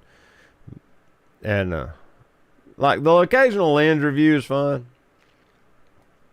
Mainly, I think it might have to do with the setting up the temporary photo studio in the dining room to take the thumbnail photo. I really enjoy doing that for some reason. I will get obsessive with how I position the strobe to light the subjects, and I'll set up bounce devices. I use a cigar box because it'll stand up on the table to kick light back in from the other side to get the back side of the lens lit. All sorts of stuff like that. I'll get in the weeds on that. You sure it ain't that well water that's got you out of focus? No. It's pretty good though. Just keeping my throat wet. Did you see the YouTube video from Gerald Undone about the YouTuber reviews and ethics? Yeah, I spoke about that a little earlier, John, and it's a very good video. And I was telling, I highly recommend everybody that's in the YouTube space and especially the photography YouTube space, go give that video a watch, because he's got a checklist and he goes down it, and it's a really good video. And then I got in the weeds on Gerald Undone, and you should see it. When you get him in it, watch his Nikon Zf, either initial impressions or it's the pre-release review, because he does it like he's Johnny Carson. He sits behind a desk and he has the Nikon chaperone who brought the camera sitting like he's the guest, and then he's got his cameraman Patrick just out of frame who keeps sticking his elbow into the camera. It's hilarious. It is absolutely hilarious. Yeah, if you get a chance, that one's just worth watching strictly for the entertainment, because they don't really, he just goes through the spec sheet and roasts it on like the micro SD card, and like it's a hilarious video, because he talks about how Nikon sends out the chaperones, and it's like they could have just mailed the camera. It's hilarious. It really is.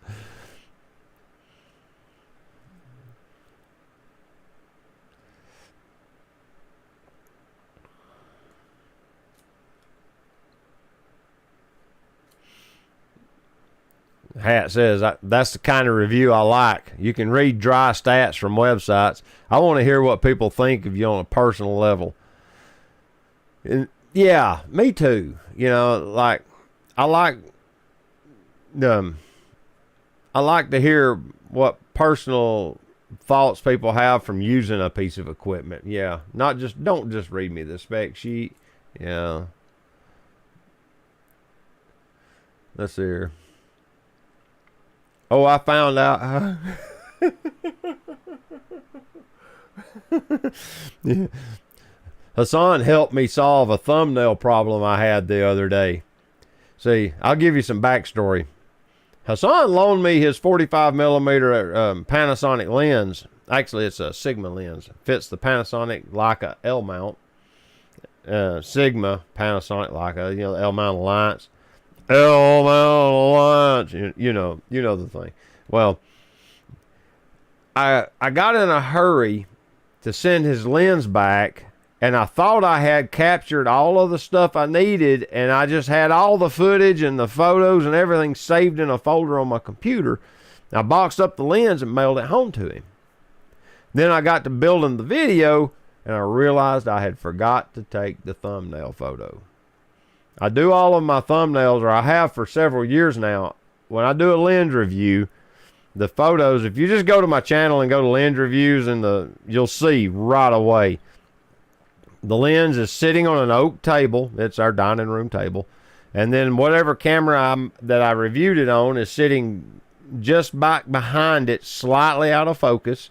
So you can kind of get the idea of the camera I'm using and the lens that I shot it on. And the lens is in focus. And then it fades out into the blackness of nothing. And I do that so that whatever text I put up in the top part of the thumbnail shows up. I have that black backdrop.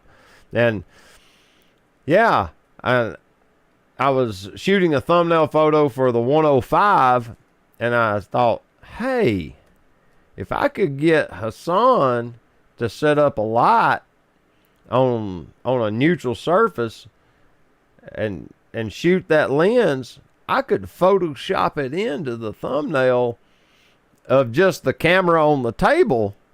And I'm not great at Photoshop, but I can make a thumbnail slip by unnoticeable. Of course, I'm outing myself right now telling the story. So I texted Hassan. He was like, challenge accepted. He goes to dragging lights out of the closet and hooking up stuff. And he sent me a picture of where he had it all hooked up in his dining room, taking photos of it. He started sending me samples. And I would make adjustments over the text message, like, can you get it a little higher and get the camera closer to it and this and that. He sent me one finally that was like the perfect angle. I dropped it I use GIMP for my version of Photoshop. I don't use Adobe anymore. I was using Adobe for about 6 months, and it just didn't use it enough to justify the subscription, so I dumped it and I shut it off. Now I use Darktable for my photo editor, and I use GIMP for my Photoshop simulator or whatever. They work, and I've been doing my thumbnails in GIMP for the whole time I've had a channel. Works fine. Well, I dropped that lens in and cut it out and cleaned up the edges a little bit with the eraser tool. And set it in the picture, and the position over the camera was perfect. I airbrushed in a little bit of a shadow, corrected the contrast to match my thumbnail picture. It was pretty darn convincing. I used it. It's on the channel. You can go look up the 45 millimeter Sigma L mount lens review. That thumbnail is a composite. It's not a photo. Yeah, Hassan took the picture in South Alabama, texted it to me over, I think, Messenger or text message. I don't even remember which. And then I built the thumbnail in Northwest Georgia. It was awesome. That kind of collaboration is cool. And I really appreciate him doing that because then it got the continuity of all of my thumbnails back in sequence.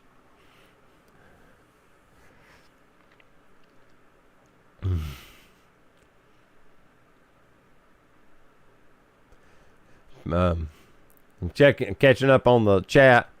John says Petapixel covered it today in their podcast. Yeah, it's a good video.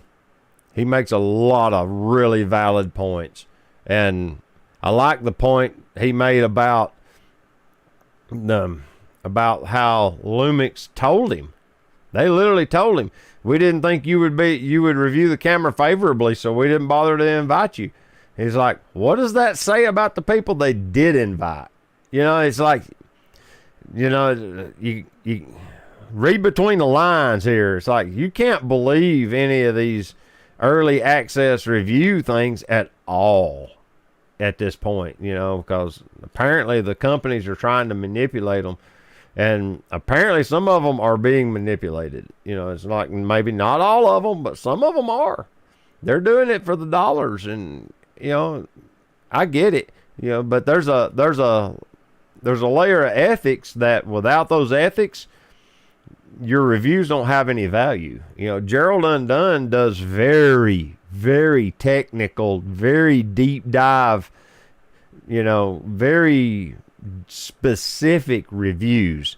And if you're serious about certain kinds of equipment, his reviews have value. And if he was able to be manipulated by some manufacturer, it would tarnish that reputation of trust that you have with him. And I see his point. He has a very valid point. And it bothered him because of the way he said it didn't bother him that they didn't invite him. It bothered him because of why. It's like, don't tell me because I might say something bad about the camera.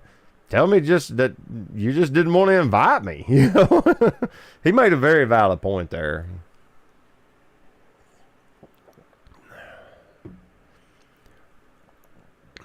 Wow, that sounds like fun. I'll check it out. It was. We had a good time the other day doing that, going back and forth, because I was in there taking pictures of the camera on the table to get the base photo while he was down in South Alabama taking pictures of the lens, and then we put it together. It worked. I was blown away at how good it came out. This here, the micro SD card on the Zf is the only thing that really irritates me about it. It did bother me at first, but I'll be honest with you, I'm pretty sure, I haven't done it yet, but I'm thinking about doing it and doing a small video to compare it. I'm pretty sure that the chip that's in the micro SD card is the exact same chip that's in a standard SD card. It's just a smaller package. I'm almost convinced, just to tell you the truth. The only thing you don't get with the micro SD that you get with the SD is the little lock to prevent you from overriding it if you don't want to. I'm pretty sure that's the only difference. It would surprise me greatly if you pried that SD card open and that chip was as big as the card. It would shock me. I'm expecting it to be a little tiny flake right in the center of a little bitty circuit board in there, you know. Alex, thank you for stopping by the stream. That's here. Oops, it's 4:15. I really it's like good night. Good night hat. Oh, you guys, I just saw that.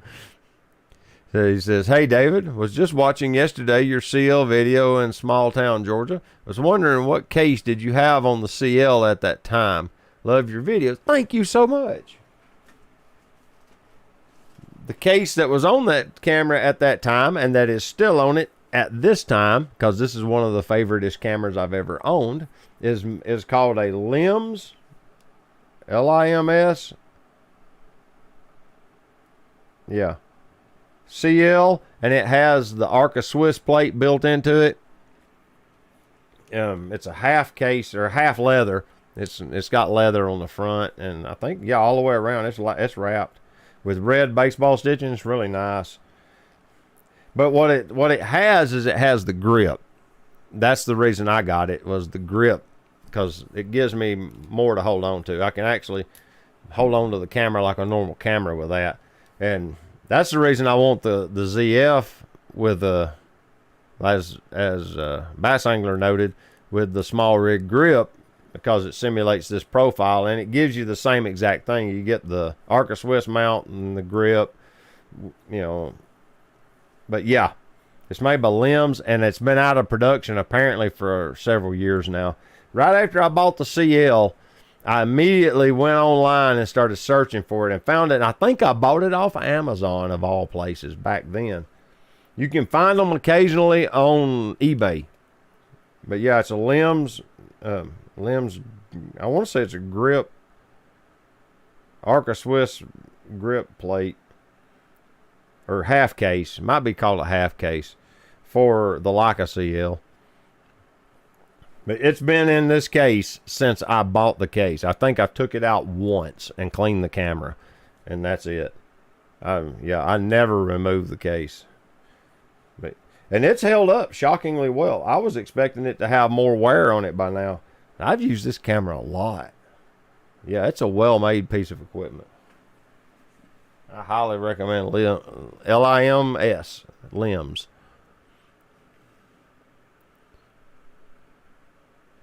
Roy. Hey, Roy. Thank you for stopping by. I trust very few YouTube reviewers or influencers. Yeah. Me too, at this point. There's a few that I'll have some value in, like Gerald at Gerald Undone, or Caleb at DSLR Video Shooter. If you like camera or video centric equipment, Gerald as well as Caleb at DSLR Video, you know, they're both very, I would say, ethical or honest, or whatever the right word is, reviewers. They'll tell you like it is, you know, and they'll give it bad marks if it get bad marks. Oh well, sucks to be them, you know. That's something I really like about them. You know, they're not shilling for anybody.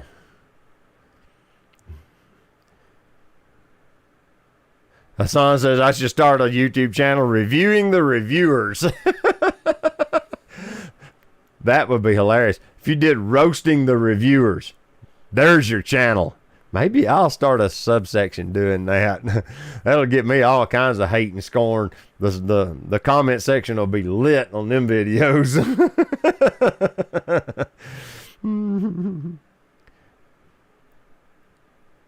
That grip is exactly what I'm after. Thank you for, yes sir. Good luck. I have seen them occasionally pop up on eBay. Because I get that question at least once every 2 months. Somebody will ask me. They'll see it in the video and they'll drop the comments asking where I got the grip, the body, half case, whatever.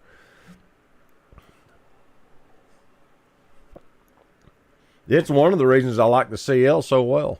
It makes the camera feel really good in the hand. Do it Kai style. Oh. You guys are having way too much fun. Let's see here.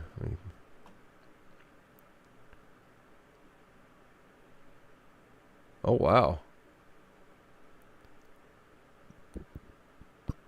All right. Let me see if I can find what I was looking for earlier.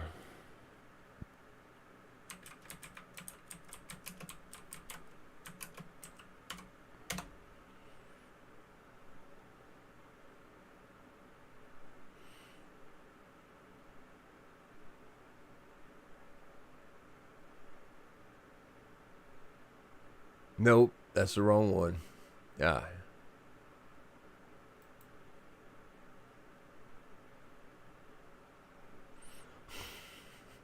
Someone mentioned Petapixel. Yeah, check out the Panasonic Lumix S9 initial review. Small, pretty, and confusing. Looks very similar to something that I just showed you a minute ago, doesn't it? Looks a lot like. I love the colors. Seems like somebody else came out with multicolored cameras recently. Who was that? Nikon. Somebody made a bunch of colors available in a retro style camera. It's a pretty good looking camera though, I gotta admit. I'm a sucker for green. That's pretty epic. I like that. I like the clean lines. Yeah, that looks surprisingly like a Leica Q2. Yeah, I said Leica. Oh, the rolling shutter bent the building in the background. Yeah. And they photographed with it apparently in Japan. Oh, they went to the event. Oh, that's why all these photos are in Tokyo or wherever they're at. All right. I'm going to scroll this back. But yeah, the S9 is pretty classy camera. Looks a lot like a Leica. Looks very similar to a Leica Q2 or Q2 to me. That's what it looks like. The market they're trying to break into would be that. 'Cause this is pretty clean lines. That's the one thing you get with a Leica camera is very clean layout and very organized or minimalist, you might say. You can see how there's no buttons on the front here at all. There's no grip. It's very clean and simplistic. Then the back has everything you need and nothing you don't, you know. You got this little thumb wheel that does multiple things. I like how they did that. How they built several functions into the, that each quadrant does a job. That's pretty cool. Plus, it looks like it isn't just a rocker pad. It looks like it spins, like the Canon subdial does. I might be wrong there. It might just be a rocking pad only. That's pretty cool. But yeah, the S9 launch has been all over the news here lately. Let's see. I've lost my chat window again. There you go. You got the red one? Nice. Couldn't be the ZF, could it? Leica and Lumix are interbreeding. They have been doing that for a long time, dude. This might have the little red badge on it somewhere on the front, but inside it is a Panasonic camera. Straight up. They have their own processor somehow. I'm pretty sure the processor is that Maestro processor is Leica's design, but I'm almost certain it's built by Panasonic for them because they've been in cahoots with Panasonic ever since they've been doing digital cameras. They ain't afraid of cooperative agreements. They had to deal with Minolta with the R's for years. The R3 and R4s and R5, R6, all those early R cameras were all Minolta cameras. They just rebadged them, changed the aesthetic a little bit. Until you got to this behemoth. This one is an actual Leica R-mount camera designed and built in Germany. This does not look anything like the R6, which is the kind of holy grail of R-mount cameras. I got this for a song. This is a beautiful camera. It takes wonderful photos. Film. Full manual.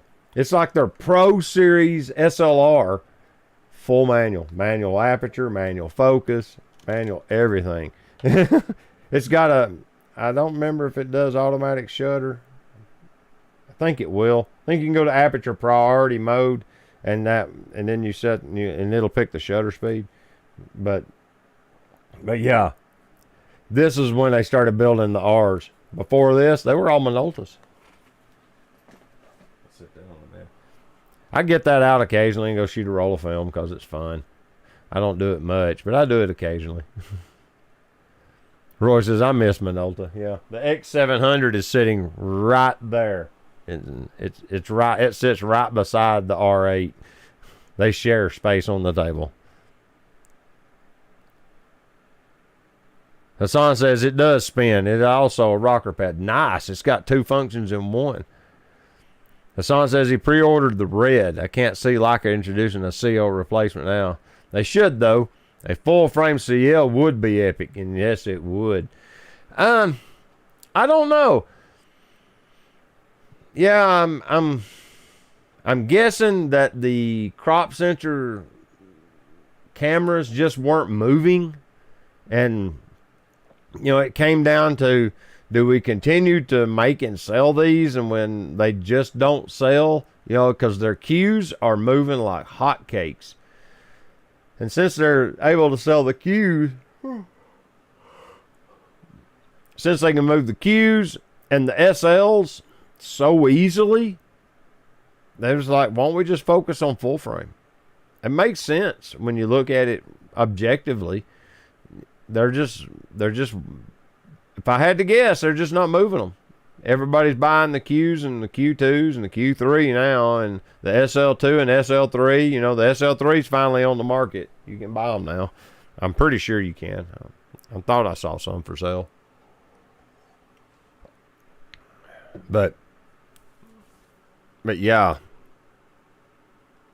since they've been having such success with their full frame stuff, they're not really pushing their crop sensor cameras. And they could, because it's a wonderful camera on a wonderful platform. That's a great camera to shoot with. It's a lot of fun. I find myself taking it a lot, like most of the time. And the only reason I would put it down would probably be to carry the Zf, because the Zf looks like it would be the only worthy replacement to that CL.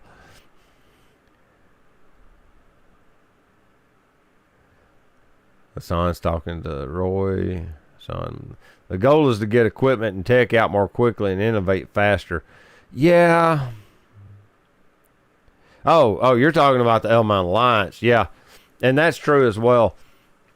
Somebody I was talking to the other day, we was kicking back and forth a lot of stuff, and when we was realizing the release schedule has gotten out of control. They now have to launch cameras at least once a year, sometimes twice a year, depending on who it is. Sony wants to release one camera in the spring and one in the fall. Sorry about that. And it's gotten to the point where you got to come out with a new camera every year, or you're not relevant no more. It's gotten crazy. It really has. It's just gotten out of control. And if you look back at the SLR, the Nikon, what was it? The F2. From the F2 to the F3 was like 8 years. Then the F3 to the F4 was like 8 years. And then F4 to F5 was like 6 or 7 years. And then the F6 came out, and it come out and the digital cameras buried it. So there's a few F6s out there. If you want a really, really, really nice film SLR Nikon camera, look around for an F5 or an F6. You can find them, and you can get them for really pennies on the dollar. It's crazy how cheap those cameras are now. But they're film, and you got to shoot film. I mean, it's just the nature of the beast. Like that R8 was like $600. When it was new, I would be afraid to ask how much that camera was new. It was probably $6,000 or $8,000. It's just crazy. But yeah, I really I am going to be eventually pulling in the ZF and figuring out a lens setup for it that will be weather resistant and in the right focal range. And that 40 mil is a good one. It really is a good one.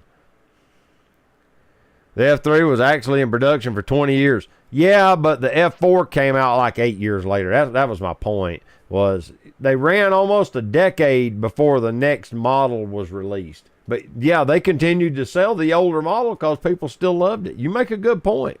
You know, that it was in the 90s before they dropped the F3. Yeah, that thing was built forever. It's a wonderful camera. I almost bought one a couple of times. There was a couple of times I was on eBay with a hot working credit card, and I was looking at them hard because I want to shoot one of those at waist level.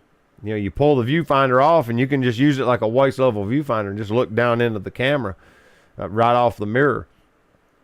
But I just never did it. But yeah, I love that camera. That F3 with the high position viewfinder, that HP viewfinder, that's a nice setup.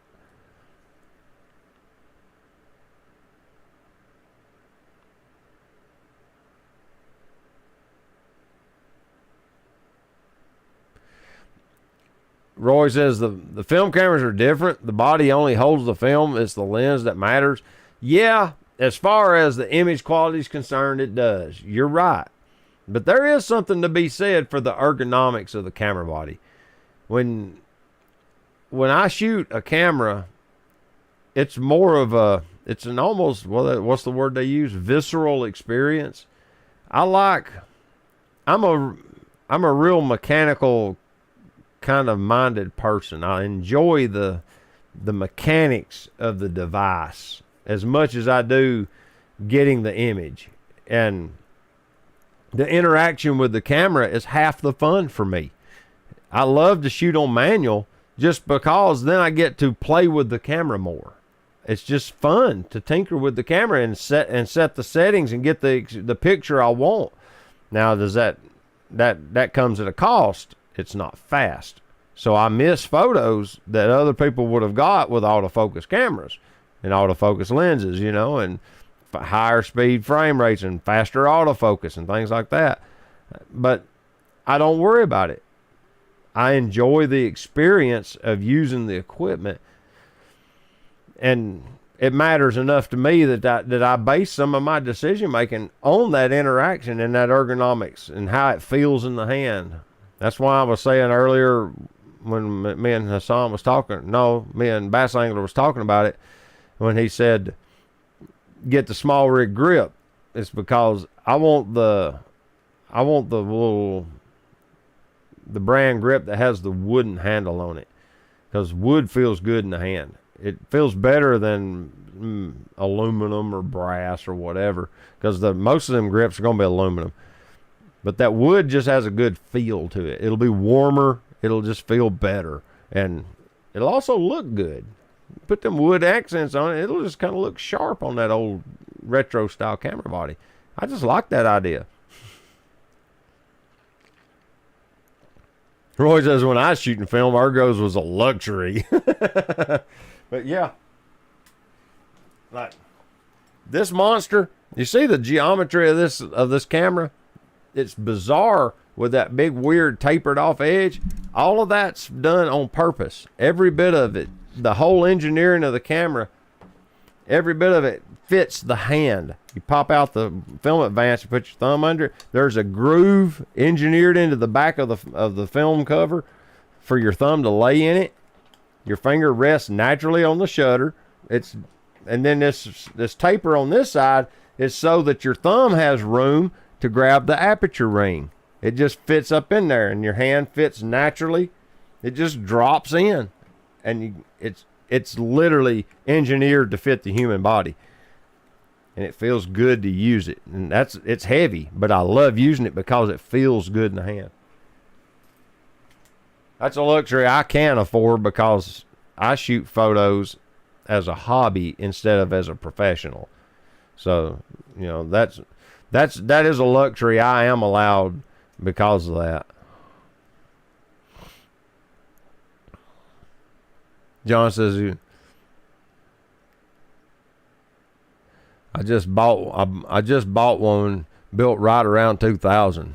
That F3 speaks to me more than any other film camera I own. Wow, that's awesome. one that new, that'd be like a brand new rebuild. It'd be like a brand new camera. When I was shooting film, it goes, okay. Ordered the Nikon J5 with 3 lenses. Whew. Yeah, excuse me. When you talk so much, you run out of air. Got to get some oxygen. The Nikon J5 with 3 lenses, batteries, and battery charger. Great for street photography and macro lens that is coming with it. Oh, yeah, the Nikon 1, Aaron has one of them. Little tiny thing. Really awesome little cameras. And it's mirrorless. Nikon was in the mirrorless cameras way before everybody else. The Nikon 1 series, I'm pretty sure, is mirrorless.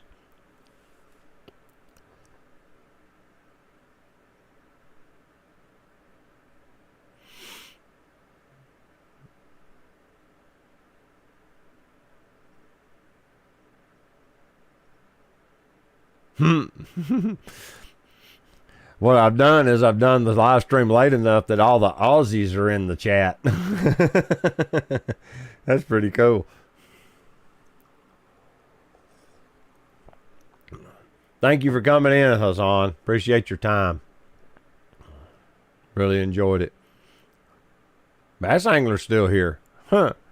Oh, and just to let you guys know, there's a pinned comment at the top of the chat. Aaron is selling a whole bunch of Tamron F-mount glass that he's liquidating because he's moving to the Z-mount. He's got a Z8, and now he's going to just sell off all of his old Nikkor F-mount glass, and he's going to get Z glass. And he's got the 24-70 F2. These are all G2 lenses, mind you. The 70-200 2.8 G2, 45 f1.8, and he says, and maybe the 15-30. So yeah, check out Ariel Knight. You mean Azrael Knight? Yeah, dude, he's cool.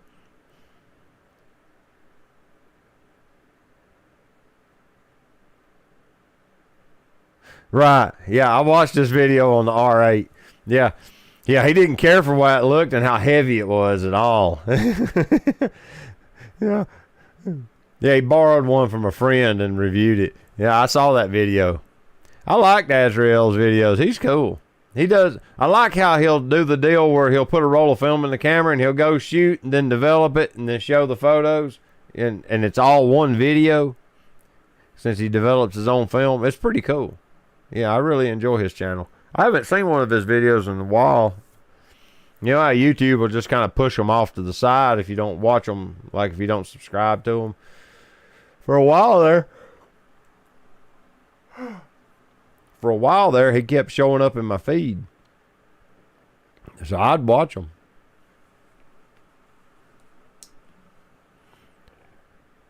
Let's see here. Let me check something. Oh, Lord. Yeah, it's 15 minutes to midnight. I'm going to have to wrap this thing up, guys. It's been a real good time. Do y'all have any questions about anything?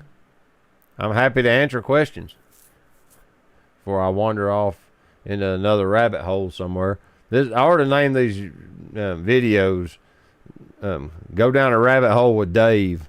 Because that's all it seems like we do. I'll start out with a subject and then we'll launch into some rabbit chase.